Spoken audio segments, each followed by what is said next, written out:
Lyon demain, le quart d'heure lyonnais, toute l'actualité chaque matin. Parce que Lyon demain se dessine aujourd'hui, voici l'essentiel de l'actualité. En ce lundi, nous sommes le 23 novembre. Nous ferons un point sur l'épidémie de Covid-19 dans le département du Rhône. Les commerçants, les restaurateurs, les hôteliers, les gérants de bars ou de discothèques ont prévu de manifester une nouvelle fois cet après-midi, place Bellecour. La loi sécurité globale, 33 personnalités appellent Macron à reculer. En Marche cherche toujours son référent pour la métropole de Lyon. Europe Écologie Les Verts a adopté sa feuille de route pour 2022. Le conseil syndical du Citral se réunit aujourd'hui. Il devrait voter la gratuité des transports en commun pour les personnes les plus démunies. Nouvel épisode de pollution de l'air aux particules fines sur le bassin lyonnais. Les salles de spectacle se réinventent pour faire face au confinement. Le théâtre L'Improvidence dans le 3e arrondissement connaît actuellement le succès grâce à Impro on Live. Reportage dans cette édition. Et puis les résultats de sport du week-end à la fin de ce quart d'heure lyonnais. Lyon demain, le quart d'heure lyonnais, toute l'actualité chaque matin. Gérald de Bouchon. Bonjour à tous et bienvenue dans ce quart d'heure lyonnais. Le nombre d'hospitalisations de patients touchés par le Covid-19 dans le Rhône est reparti à la hausse ces dernières 24 heures. 1697 patients touchés par le Covid-19 sont hospitalisés dans les hôpitaux du département, soit 13 de plus en 24 heures. 265 personnes atteintes du Covid en réanimation, soit 8 de moins que vendredi. Notez que 25 personnes sont décédées ces dernières 48 heures des suites du Covid dans les hôpitaux du Rhône, dont 11 pour la journée de dimanche. Le bilan de la pandémie de Covid-19 en France approche les 50 000 morts. Reconfiné depuis 3 semaines, le pays affiche désormais une légère amélioration des indicateurs sanitaires. L'exécutif devrait annoncer cette semaine quelques allègements au confinement, notamment permettre aux petits commerces d'ouvrir, mais pas de déconfinement pour l'instant, a insisté le ministre de la Santé, Olivier Véran. Le président Macron doit s'exprimer en direct demain soir à la télévision. À Lyon, commerçants indépendants, mais aussi restaurateurs, hôteliers, gérants de bars ou de discothèques se mobilisent une nouvelle fois aujourd'hui. Nouvelle manifestation prévue à 15h place Bellecour. On parle d'une réouverture des petits commerces vendredi ou samedi. Les protocoles sanitaires pour les magasins vont toutefois être particulièrement sévères. Le gouvernement planche sur un nombre de mètres carrés alloués par client dans les boutiques. La jauge pourrait être d'une personne pour 8 mètres carrés. Pour les petits commerces, il faut donc s'attendre à des files d'attente dans les rues pour accéder aux magasins. Pas de quoi véritablement motiver à la consommation de proximité. Lyon demain, un site internet, du son, de l'image, un média complet pour les Lyonnais qui font avancer la ville. La loi sécurité globale, 33 personnalités appellent Emmanuel Macron à reculer, parmi lesquelles le Lyonnais Philippe Mérieux, spécialiste de la pédagogie et des sciences de l'éducation. Les projets sécurité globale et séparatisme, devenus loi confortant les principes républicains, font reculer ces libertés, estiment les signataires. La loi sécurité globale en discussion au Parlement, et notamment son article 24, qui entend pénaliser la diffusion malveillante de photographies et de policiers lors de manifestations, a aussi soulevé la colère des rédactions des principaux médias français. En Marche cherche toujours son référent ou sa référente pour la métropole de Lyon. Sarah Payon, ex-porte-parole de David Kimmelfeld durant la campagne des métropolitaines, avait le soutien de nombreux comités locaux et de l'équipe dirigeante du mouvement, mais sa candidature a été rejetée la semaine dernière au dernier bureau exécutif. Sarah Payon avait axé sa candidature sur le rassemblement, preuve qu'il y a encore du travail pour réconcilier les pro-colons et les partisans de Kimmelfeld, considérés comme dissidents lors des dernières élections. Un nouveau bureau exécutif se tient ce lundi et pourrait déterminer la marche à suivre pour décider enfin de qui sera le prochain patron ou la prochaine patronne du parti présidentiel dans la métropole. Europe Écologie Les Verts a adopté sa feuille de route pour 2022. Le candidat du parti sera choisi avant le 30 septembre 2021 par une primaire ouverte aux citoyens. Ces derniers signeront une charte de valeurs écologiques et s'acquitteront d'une cotisation d'au moins 1 euro. Parmi les postulants potentiels, Yannick Jadot, leader aux européennes, fort de ses 13%, mais aussi le maire de Grenoble, Éric Piolle, fort de sa réélection en juin dernier et qui a su créer une gouvernance de sa ville avec d'autres formations de gauche, car Europe Écologie Les Verts ne ferme pas la porte à une alliance avec d'autres formations de gauche, notamment en vue des législatives. Le conseil syndical du Citral se réunit aujourd'hui. Il devrait voter la gratuité des transports en commun pour les personnes les plus démunies. Une promesse de campagne de Bruno Bernard, président de la métropole et de l'autorité organisatrice des transports. Le bassin lyonnais traverse un épisode de pollution de l'air aux particules fines. Le niveau information-recommandation a été activé hier soir par le préfet. La préfecture recommande d'abaisser sa vitesse de 20 km/h sur les voies pour lesquelles la vitesse autorisée est supérieure ou égale à 90.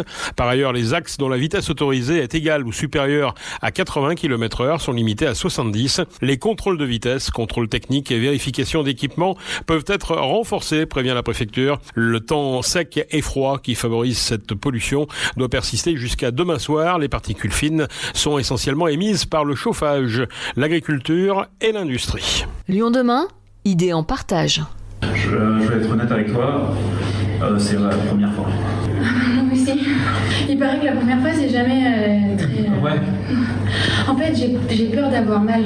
L'objectif, c'est de se dire qu'on va essayer d'explorer le plus de formes de relations amoureuses possibles dans l'espace d'une heure. L'amour à tous les âges de la vie, dans différents contextes, différentes circonstances. Il y a un peu ce truc, cette question qu'on se pose derrière, c'est y a-t-il de l'amour sans souffrance ? Et on essaie de traverser un peu cette question dans ce spectacle. Hugues Tébi et Muriel Ekovic sont sur scène, mais face à eux, des chaises vides. On joue ce soir à l'improvidence, mais sans public, confinement oblige. Et pourtant, plus de 50 spectateurs sont bien au rendez-vous, derrière leur écran de télé, d'ordinateur, de smartphone ou de tablette. En coulisses, 3 techniciens son et lumière pour gérer les images captées par 4 caméras. Les comédiens ont dû s'adapter. C'est très étrange pour nous. On fait quand même du spectacle vivant. On est habitué à s'adapter au public qu'on a et aussi le spectacle évolue avec les réactions du public. Donc là, on n'a pas ce feedback-là. Du coup, c'est une sensation un peu étrange de jouer dans un univers clos. Peut-être un peu comme ce qu'on fait en répétition quand on s'entraîne. On a conscience qu'il y a des spectateurs, on sait à peu près combien de personnes regardent, donc il y a quand même cette conscience-là qu'il y a des gens qui nous regardent. Mais c'est vrai que c'est toujours forcément frustrant. Est-ce qu'on a envie de s'habituer à ça ? Pas forcément, mais c'est pas désagréable non plus. On a commencé à avoir l'habitude aussi de travailler avec le réalisateur, là, avec Lucas. On sait ce qu'il peut faire, etc. Il y a certaines choses qu'on sait qu'on doit éviter de se placer de certaines façons. Il y a quelques trucs à éviter, mais comme dans un spectacle normal où si on est placé à tel endroit, le public ne nous voit pas ou des choses comme ça, on l'a de toute façon dans un spectacle classique. Le regard public se transforme en regard caméra. C'est peut-être la seule chose vraiment qui change. On sait que si on veut s'adresser au public, il faut qu'on s'adresse à la caméra au fond de la salle. Ouais, caméra 2, ok. Caméra 2. Je vais rester là jusqu'à ce qu'elle parle. Peut-être qu'elle me demandera de partir. Franchement, ce serait peut-être le plus simple. C'est de me dire là, Francis, ce serait bien que tu partes. Et ben moi, ça me soulagerait. Je dis pas que ça me blesserait pas l'ego, mais ça me soulagerait. Au moins, ce serait fait. Ce serait clair. En même temps, si là, genre, elle se penchait vers moi et elle me disait langoureusement à l'oreille, Francis, reste toute la nuit, reste jusqu'à demain, ne va pas travailler, et reste demain soir aussi. Je t'aime comme j'ai jamais aimé personne. Donc, je serais content. Hein. Pour réaliser cette performance technique, le théâtre a dû faire l'acquisition de matériel 4K pour quelques 50 000 €. Lucas Lemel est réalisateur du spectacle. Techniquement, on a 4 caméras qui sont posées autour du plateau. On les reçoit dans un ordinateur qu'on appelle un mélangeur et on mixe toutes les sources pour au final avoir un flux qui est envoyé en direct chez les spectateurs. Alors pour l'instant, ouais, c'est en direct, on ne le retrouve pas ailleurs. C'est un choix de l'improvidence. C'est quoi la difficulté un petit peu de cette captation ? Alors déjà, c'est de l'impro. On n'est pas sur du spectacle vivant comme le théâtre traditionnel. On est sur de l'impro, donc faut suivre les comédiens. C'est assez challengeant parce que moi, j'avais pas l'habitude de faire ça avant. Donc ouais, on improvise. Le théâtre L'Improvidence est né en 2014 sur la rive gauche, derrière le Palais de la Mutualité. Il est dédié à 100% à l'improvisation, avec une jauge de seulement 50 places en temps normal. Sa cible, le tout public, mais aussi celles et ceux qui veulent s'initier à l'improvisation, et même les entreprises qui peuvent y organiser des séminaires. Comme de nombreux établissements culturels, l'Improvidence a dû se réinventer avec un concept impro on live. Thomas Debray est le directeur du théâtre. Impro on live. Comment m'est venue cette idée ? En fait, depuis le début, on avait une petite webcam au début qui permettait de filmer tous les spectacles pour faire des débriefs, des retours aux artistes, etc.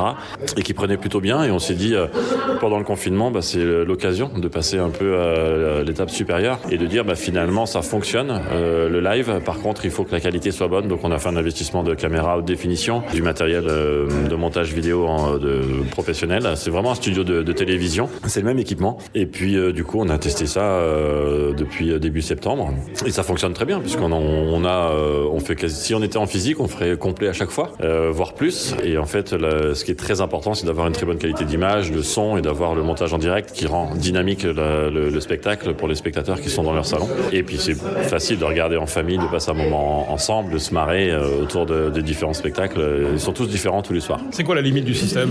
La limite du système, j'ai envie de dire qu'il y en a pas pour l'instant. En fait, on est en train de se réinventer. Donc, on crée une nouvelle offre, on crée des nouvelles possibilités de spectacles vivants, de diffuser la culture dans des territoires qui n'ont pas forcément accès à la culture. 80% des territoires ruraux, par exemple. Et on diffuse, on teste pour l'instant des spectacles en live, mais on le fait aussi pour les EHPAD.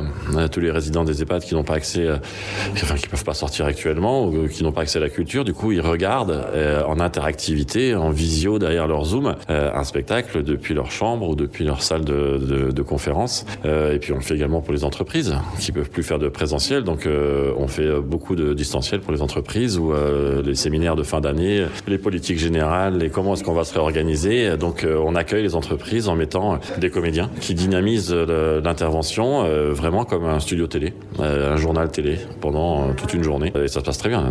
C'est un très gros succès, beaucoup de demandes. Ça veut dire qu'une fois que la vie sera redevenue normale, ce système, cette technologie pourrait perdurer et servir à autre chose ? Ah oui, tout à fait. Dès qu'il y a le public qui pourra revenir, on va continuer le live parce que tout le monde n'habite pas à Lyon. Et là, on a eu des connexions depuis la Martinique, samedi depuis la Nouvelle-Calédonie.